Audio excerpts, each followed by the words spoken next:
Magandang araw sa inyong lahat. Ako si Ruth at nais kong magbahagi ng isang kwento na mula sa aking puso. Ang kwentong ito ay isang pagsasalamin sa mga karanasan ko sa buhay, mga tagpo ng saya, lungkot, at mga desisyong nagbago ng aking landas. Bawat hakbang ko sa buhay ay may natutunan akong aral at inaasahan ko na sa inyong pakikinig may matutunan din kayo. Kaya, samahan ninyo ako sa isang paglalakbay na puno ng mga kwento at mga makulay na alaala. Ako ang may-ari ng isang maliit na apartment na pinapatakbo ko ng tahimik at magaan. Hindi ko inaasahan na isang araw, ang aking buhay ay magbabago dahil sa isang boarder na dumating sa aming apartment. Si Arnie. Isang binata na may angking charm at kabighanian, kaya hindi ko maiwasang mapansin siya. Sa simula, akala ko wala lang, basta isa siya sa mga regular na nangungupahan ko. Pero habang tumatagal, naramdaman kong may kakaiba sa mga tingin niya sa akin.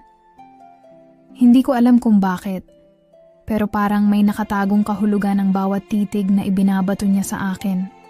Minsan, kapag nag-aayos ako sa harap ng bahay o kaya'y naglilinis ng mga hallways, may pagkakataong makita ko siyang nakatambay sa pinto ng kanyang kwarto. Hindi siya umiimik, pero ang mata niyang sumusunod sa bawat galaw ko ay hindi ko kayang hindi mapansin. Para bang may nararamdaman siyang espesyal, pero hindi niya maipahayag.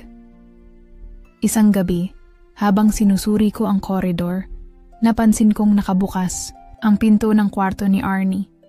Habang papalapit ako sa pinto, narinig ko ang malalim niyang boses.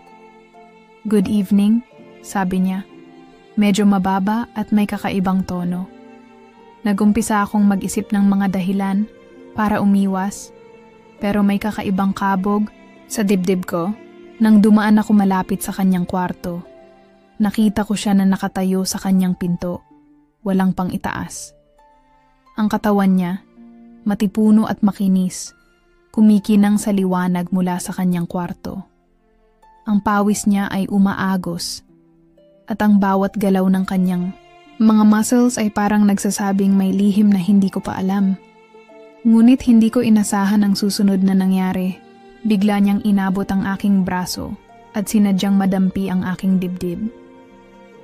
Isang saglit lang, pero ang init ng kanyang palad ay parang bumangon mula sa aking katawan. Hindi ko alam kung anong nararamdaman ko.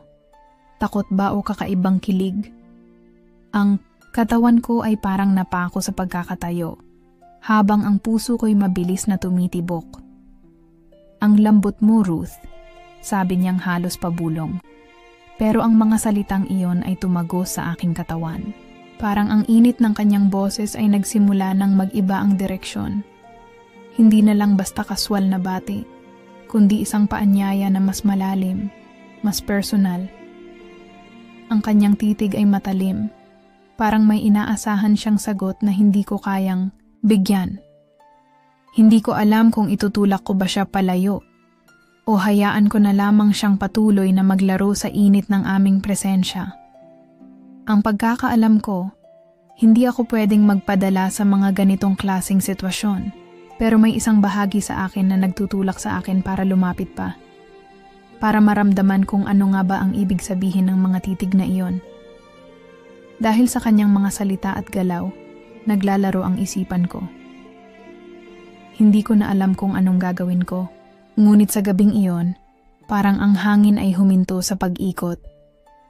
Ang oras ay hindi na umuusad, ang puso ko lamang ang patuloy na tumibok sa gitna ng kawalan ng sigurado. Ano ang dapat kong gawin, DJ Serene?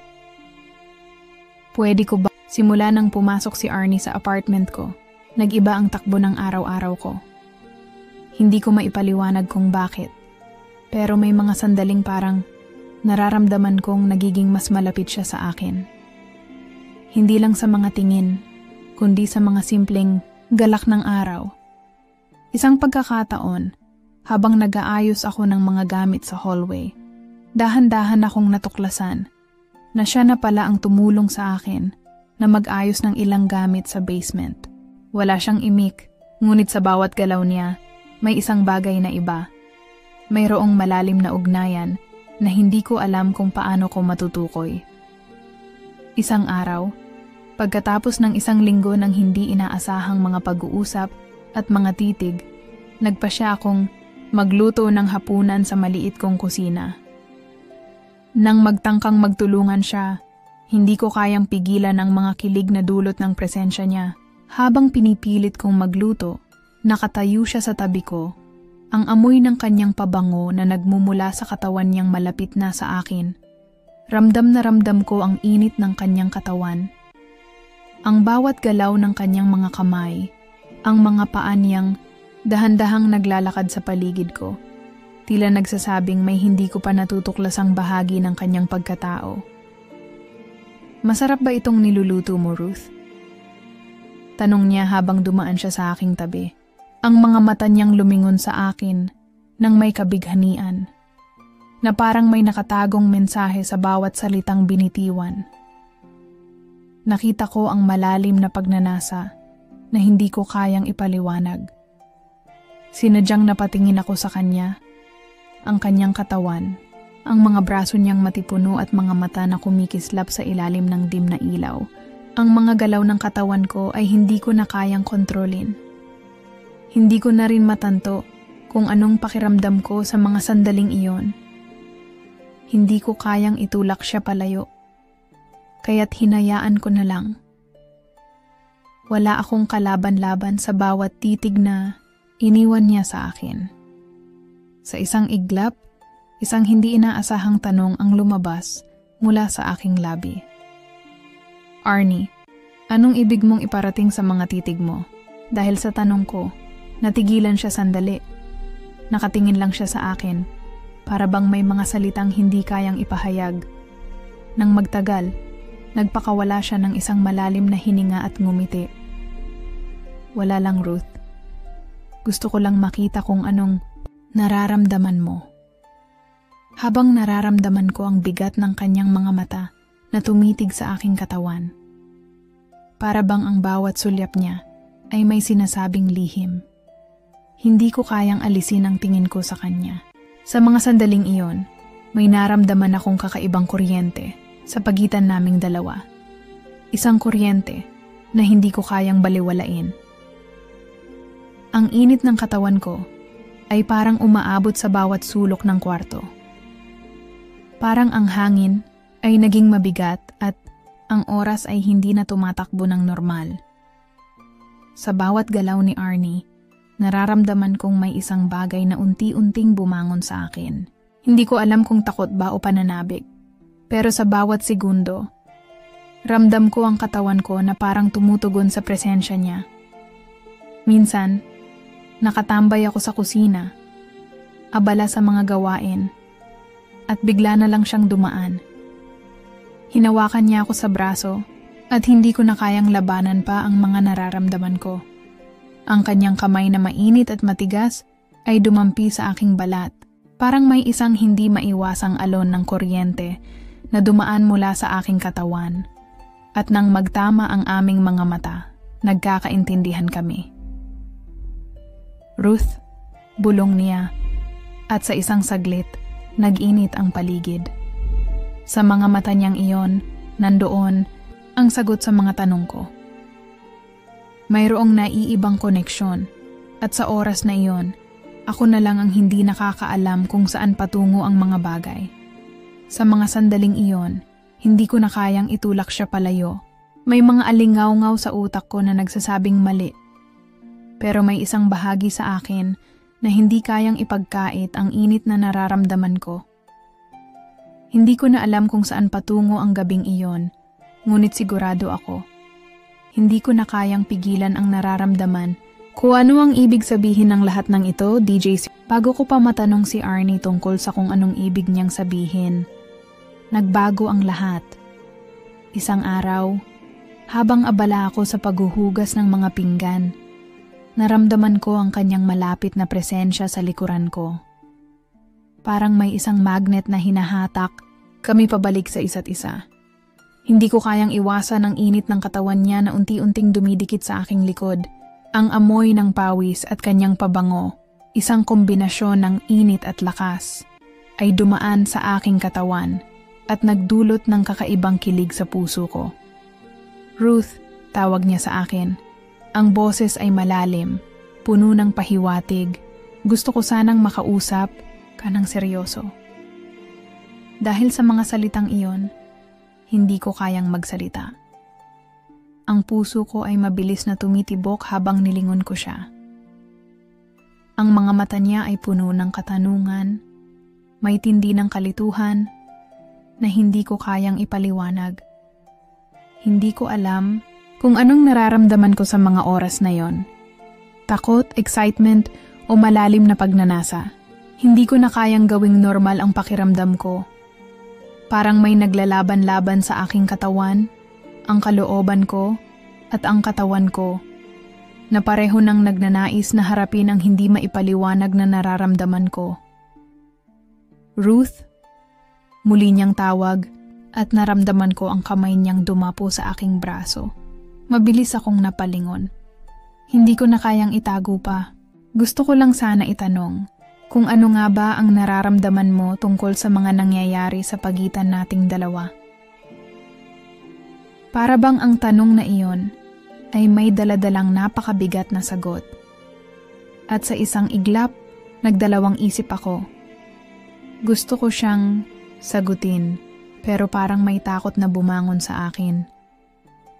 Ang lahat ng ito ay nararamdaman ko, ngunit hindi ko kayang ipaliwanag.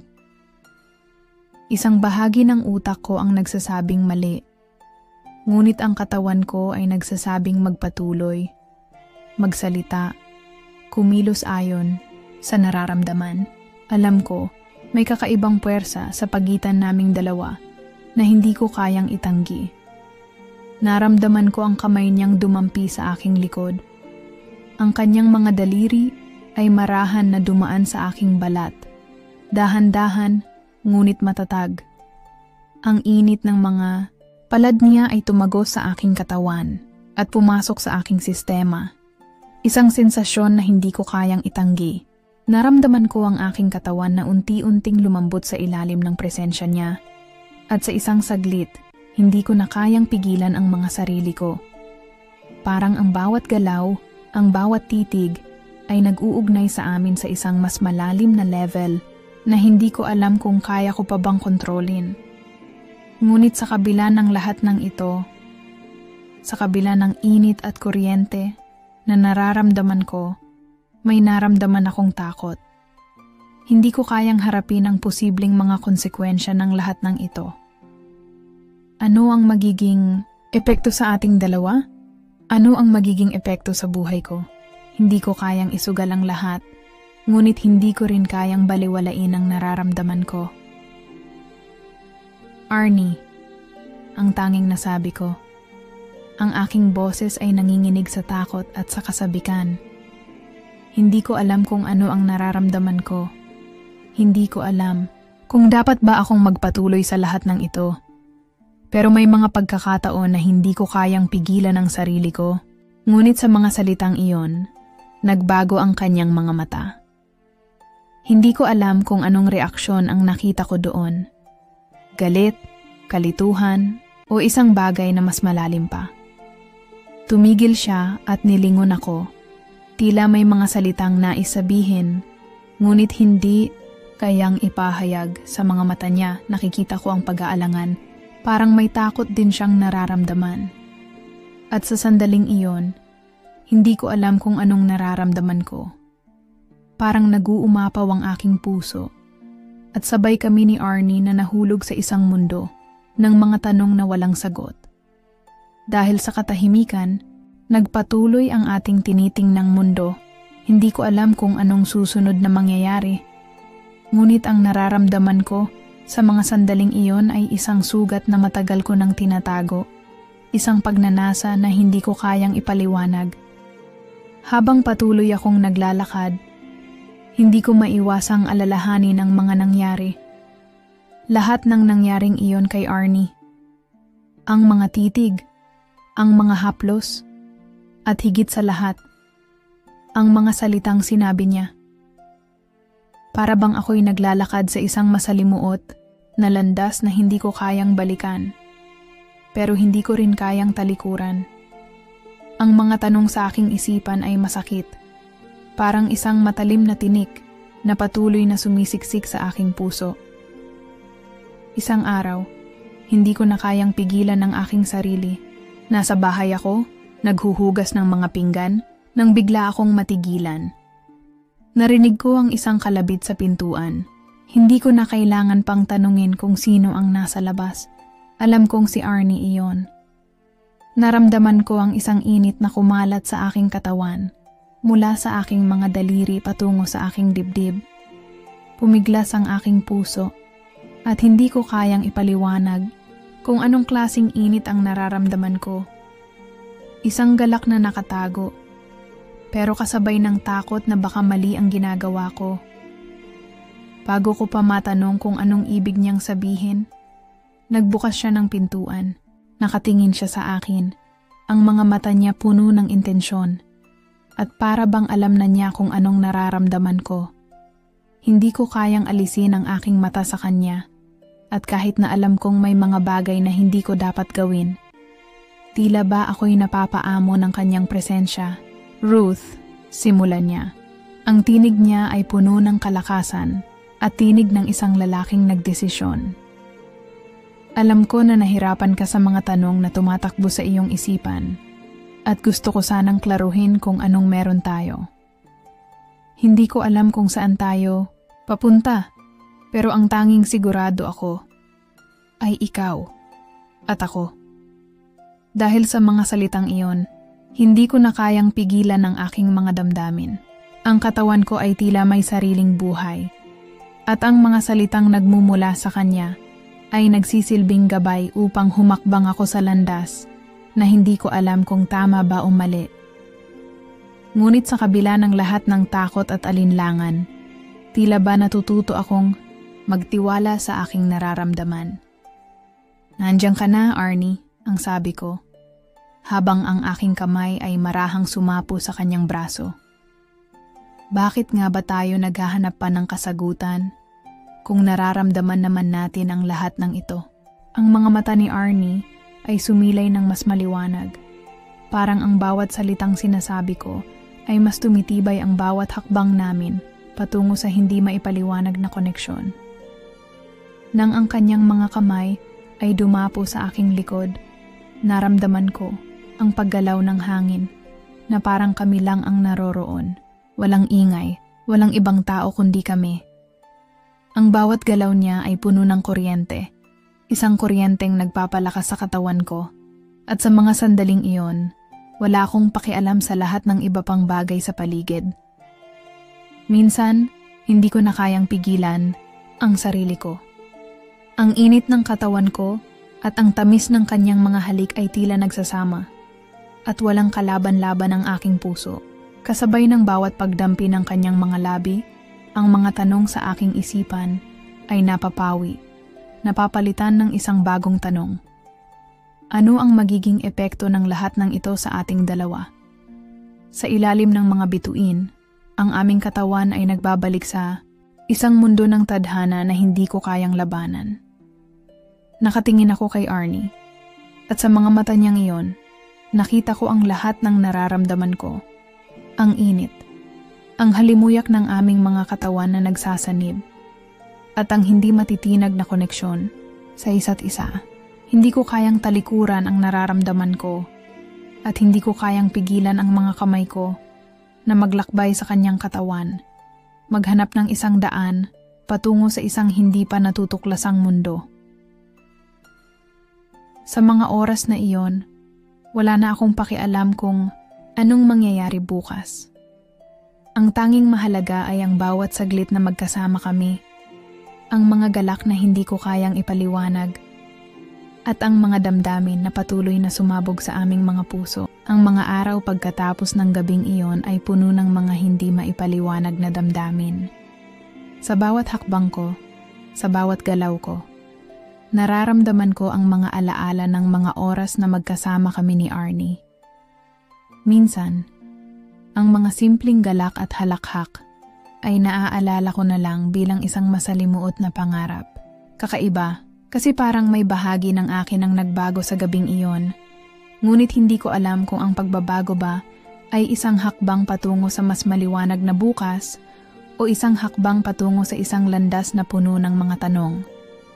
May mga pagkakataon na hindi ko mapigilang magtaka, ang mga pagkakasalubong namin ni Arnie, ang mga lihim na hindi namin kayang itago sa isa't isa. Ang mga mata ko ay tila nagsasalita na, at kahit ang pinakamaliit na galak ay nagiging malalim na emosyon. Ang bawat oras na magkasama kami ay naging isang palaisipan. At sa kabila ng lahat ng iyon, may takot pa rin na sumisiksik sa aking puso. Isang araw, nagkita kami ulit. Ngunit sa pagkakataong ito, iba na ang aking nararamdaman. Hindi ko kayang itago ang mga tanong sa aking isipan. May mga bagay na hindi ko na kayang pakawalan. At habang papalapit ako sa kanya, ang mga paa ko ay parang nakatapak sa isang mabigat na lupa. Ang mga alaala ay tila bumangon mula sa mga anino ng nakaraan.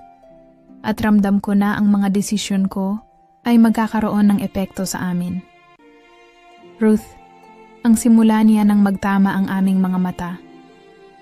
May mga bagay tayong hindi pa nasasabi sa isa't isa. Alam kong alam mo kung anong nararamdaman ko. At sigurado akong nararamdaman mo rin kung gaano kahalaga ang mga sandali natin. Hindi ko alam kung paano sasagutin ang mga salitang iyon. Ang puso ko ay patuloy na nagpapabilis ng tibok. Ang mga mata ko ay hindi kayang tumitig sa kanya ng matagal. Ngunit, sa kabila ng lahat ng pag-aalinlangan, hindi ko kayang magsinungaling. Ang nararamdaman ko para sa kanya ay totoo. Ngunit natatakot akong baka magdala lang kami ng higit pang komplikasyon sa aming mga buhay. Arnie, ang bulong ko, hindi ko alam kung anong klaseng relasyon meron tayo. Bawat galak, bawat pagnanasa na nararamdaman ko, may kasamang takot. Takot na baka magdala lang kami ng sakit sa isa't isa. Tumingin siya sa akin at parang nawala ang lahat ng alon ng kaba sa kanyang mga mata. Alam ko, Ruth. Pero may mga bagay sa buhay na hindi natin kayang kontrolin. Ang nararamdaman ko ay hindi ko kayang itago pa. Hindi ko kayang hayaan na mawalan tayo ng pagkakataon para malaman kung anong mayroon tayo. Ang mga salitang iyon ay may kabigatan at kahit na may mga tanong na patuloy na sumasakit sa aking isipan, hindi ko kayang tumanggi. Ang puso ko ay nagsisilibing gabay at kahit na ang takot ay naroroon pa rin, ang damdamin ko kay Arnie ay hindi na kayang itago. Sa mga sumunod na araw, ang mga mata ko ay patuloy na naghahanap ng sagot, ng isang malinaw na daan patungo sa kung anong direksyon ang tatahakin namin. Ngunit, sa kabila ng lahat ng mga tanong, isa lang ang sigurado, ang bawat hakbang na gagawin namin ay magkakaroon ng epekto at wala akong magagawa kundi tanggapin na ang mga pagkilos namin ay magdadala ng mga epekto sa hinaharap. Hindi ko pa rin alam kung anong mangyayari, ngunit natutunan kong tanggapin na ang bawat hakbang ay may kalakip na panganib at biyaya. Hindi ko kayang ipaliwanag ang lahat ng nararamdaman ko, ngunit sigurado ako na may isang bagay na maghahatid sa amin. Ang tapang na sumugod sa harap ng lahat ng hindi maiiwasang pagsubok. At sa mga sandaling iyon, naramdaman ko na sa kabila ng takot at mga tanong, nasa isang tahimik na kanto kami ng buhay ni Arnie, at ang bawat galak at kalungkutan na nararamdaman ko ay tila nagpapaalala na hindi kami makatatakas sa mga bagay na magpapabago sa aming landas. Sa kabila ng lahat ng mga bagay na nagaganap, natutunan kong hindi na maiiwasan ang mga tanong at ang mga hindi maipaliwanag na damdamin. Ang mga araw na magkasama kami ay puno ng mga pagninilay, mga katahimikan, at mga sulyap na tila may kahulugan. Pero sa kabila ng lahat ng iyon, alam kong may mga bagay na kailangang pag-usapan. Isang araw, nang magkausap kami ni Arnie, ang mga salitang iyon ay tumagos sa aking puso. Ruth, Alam ko na masalimuot ang nararamdaman mo. Ako rin ay nahulog sa gitna ng magkaibang mundo at hindi ko alam kung paano magpapatuloy. Tiningnan ko siya ng matagal. Hindi ko alam kung ano ang aasahan ko mula sa kanya. Ngunit ang mga mata niya ay puno ng kalungkutan. May mga tanong akong gustong itanong, ngunit natatakot ako sa mga sagot na maaari kong makuha. Baka ang mga sagot ay magdulot lamang ng higit, pangkalituhan sa aming mga puso. Arnie, paano kung mali ang lahat ng ito? Paano kung magkakaroon tayo ng sakit, ng pagkatalo? Tanong ko sa kanya. Ang mga nararamdaman ko para sa iyo ay tapat, ngunit hindi ko kayang itago ang takot na sumisira sa ating mga desisyon. Si Arnie ay lumapit sa akin, at sa bawat hakbang, niya patungo sa akin, naramdaman ko ang init ng kanyang katawan. Wala akong magawa kundi tanggapin na kami ay nasa isang hindi maiiwasang sitwasyon. At sa bawat paghinga ko, ang mga tanong ay patuloy na umiikot sa aking isipan. Ngunit sa kabila ng lahat ng iyon, ang puso ko ay hindi kayang umiwas. Alam kong may mga pagkakataong hindi pwedeng itago ang nararamdaman at hindi ko kayang ipagkait sa aking sarili ang pagkakataong maramdaman ang init ng pagnanasa at pagmamahal na hindi ko rin kayang kontrolin. Ruth, ang bulong niya habang tinatanggal ang mga hibla ng aking buhok sa aking mukha. Walang mali sa pag-ibig. Wala sa ating dalawa ang may kontrol sa ating nararamdaman. Pero may kontrol tayo sa kung anong magiging epekto nito sa ating buhay. Nararamdaman ko ang init ng kanyang hininga sa aking leeg at ang bawat segundo ay tila mabigat. Ang katawan ko ay nag-aalab, ngunit ang isipan ko ay puno ng mga tanong. Baka mali ito. Baka may mga bagay na hindi pa kami handang tanggapin. Ngunit, sa mga sandaling iyon, hindi ko kayang alisin ang nararamdaman ko. Ang bawat paghawak niya sa aking katawan ay nagdudulot ng init na hindi ko kayang itanggi. Tumango ako at ang aming mga labi ay nagtagpo. Ang halik na iyon ay hindi lang puno ng pagnanasa, kundi ng pangako. Na bagamat may mga alon na maghahatid sa atin sa magkaibang direksyon, may mga pagkakataon pa ring magkasama tayo sa isang tahimik na kaligayahan. Walang mga salitang kailangang ipahayag, ang bawat galak at kalungkutan ay naipapakita na sa aming mga mata, sa mga simpleng paghawak at sulyap. Ngunit sa kabila ng lahat ng pagnanasa at init ng katawan, alam ko na kailangan ko pa ring magtanong. Kailangan kong malaman kung ang lahat ng ito ay magdadala sa amin sa isang lugar na may saysay. Arnie, ano ba tayo? Ano ang hinaharap natin? Tanong ko. Si Arnie ay tinitigan ako ng seryoso. Hindi ko alam kung anong mangyayari. Pero ang alam ko lang ay gusto ko pang sumubok. Gusto ko pang alamin. Ang mga salita niyang iyon ay nagbigay sa akin ng isang bagong pag-asa. Ngunit sa kabila ng lahat ng ito, alam ko na may mga bagay pa kaming kailangang pag-usapan. Ngunit ang mga sandali kasama siya ay nagbigay sa akin ng lakas upang harapin ang mga susunod na hakbang, anuman ang kanilang Minsan, ang buhay ay tulad ng isang daraanan na mahirap tawirin. May mga pagkakataon na ang ating mga hakbang ay matamis. Ngunit may mga pagkakataon din na puno ng mga kalituhan at tanong. Ito ang nararamdaman ko tuwing tinitingnan ko si Arnie at pati na rin ang sarili ko. Sa bawat sandali na kami ay magkasama, nagiging malinaw sa akin na hindi sapat ang magbigay lamang ng pusong tapat. Minsan, kailangang magdesisyon at ang bawat desisyon na iyon ay magdadala ng kabuntot na epekto sa hinaharap. Isa sa mga gabing iyon, habang kami ay naglalakad sa ilalim ng mga bituin, hindi ko na kayang magpigil pa. Sa bawat hakbang namin, nararamdaman ko ang init ng katawan niya, ang malalim na hininga niya, at ang mga mata niyang hindi ko kayang iwasan.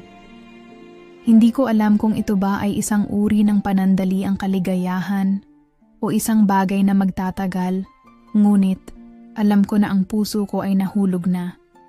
Arnie, nagsimula ako at hinawakan ko ang kanyang kamay.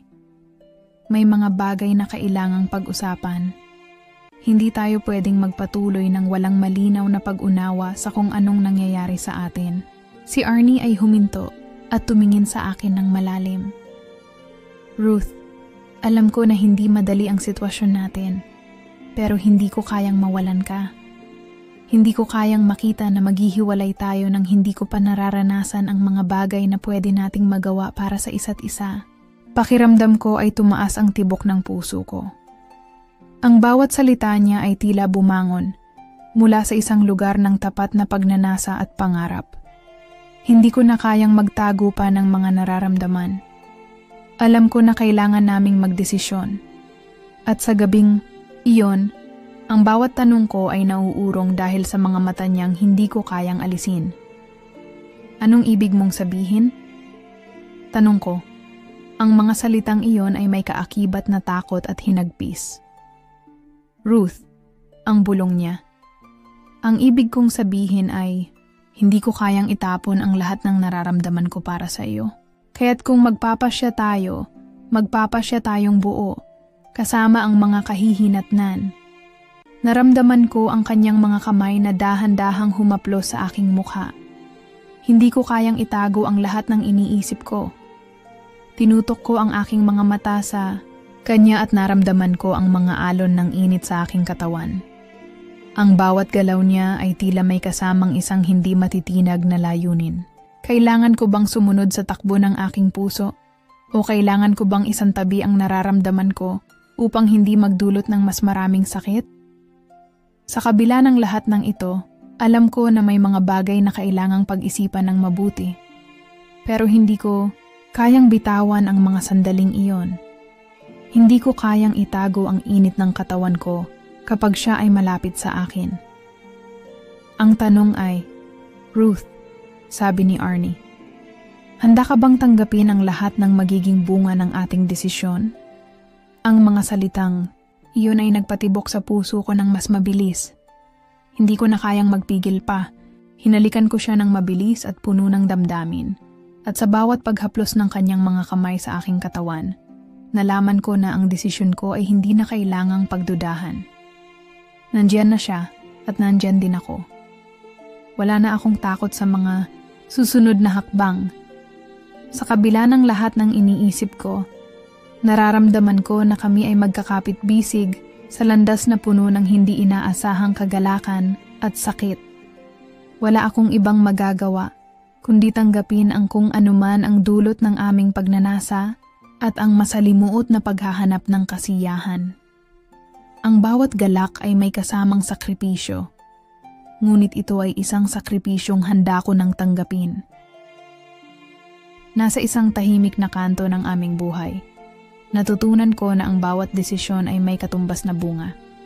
Walang kasing bigat ang pagpili, ngunit natutunan ko ring tanggapin ito. Hindi madali ang maglakbay, lalo na kapag ang puso mo ay puno ng pag-aalangan.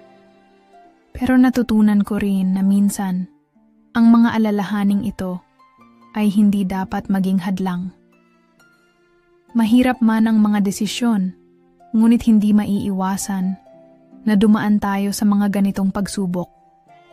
Ang araw na iyon, habang kami ni Arnie ay magkasama sa isang mahabang pag-uusap, nahanap ko ang sagot sa mga tanong na matagal ko nang itinatago. Alam mo, Ruth, ang sabi niya sa akin habang tinitingnan ang mga mata ko. Sa mga nangyari sa atin, natutunan ko na hindi lahat ng nararamdaman natin ay kailangang sundan. Ang pinakamahalaga ay kung paano natin haharapin ang mga kahihinatnan ng ating mga desisyon. Totoo iyon. Hindi ko alam kung anong hinaharap ang naghihintay sa amin, pero natutunan ko na minsan, ang pinakamagandang gawin ay tanggapin ang lahat ng nangyari. Walang perpekto at hindi lahat ng relasyon ay may maligaya o walang katapusang ending. Ang mahalaga ay ang bawat hakbang, bawat desisyon ay nagbigay ng aral.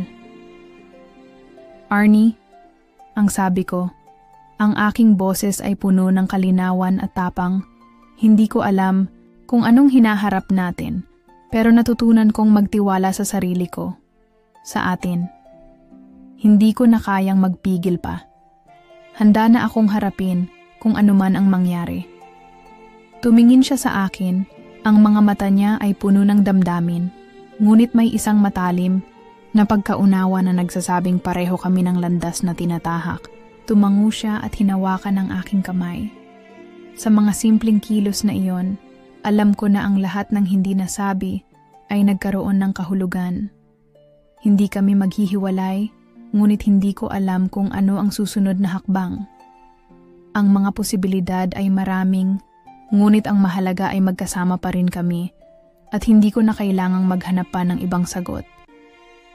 Habang magkasama kami, hindi ko na kayang itago ang nararamdaman ko. Ang bawat titig, bawat haplos, ay nagsasabi ng higit pa sa mga salitang kayang iparating. Kaya't sa kabila ng mga tanong, sa kabila ng lahat ng nangyari, tinanggap ko na ang bawat sandali ay isang pagkakataon ng paglago.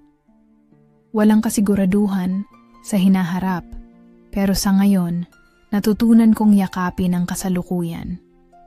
Ang bawat labanan ay may pagtatapos, ngunit ito'y hindi ang pagtatapos ng kwento namin ni Arnie. Sa halip, ito ay isang bagong simula. Isang simula ng mas matibay na pagkakaunawaan at pagmamahal. Kami ay natuto mula sa mga pagkakamali. At natutunan din namin kung paanong ang tunay na pagmamahal ay hindi laging madali. Ngunit ito ay patuloy na lumalago sa kabila ng lahat ng pagsubok. At sa huli, natutunan kong tanggapin na hindi ko na kailangang maghanap pa ng ibang sagot sa mga tanong ko. Ang buhay ay isang paglalakbay at ang bawat hakbang ay may dahilan. Sa kabila ng lahat ng pinagdaanan namin, si Arnie at ako ay natutunan na mahalin ang bawat isa ng walang kondisyon, na may mga pagsubok man at hindi palaging madali. Ang mahalaga ay ang magkasama kami sa bawat hakbang. Habang natutulog ang gabi at ang mundo ay tahimik, nararamdaman ko ang bigat ng mga hakbang na pinagdaanan ko. Ang lahat ng mga pagsubok, ang mga desisyon, at mga kaganapan ay nagsanib na naging bahagi ng aking kwento.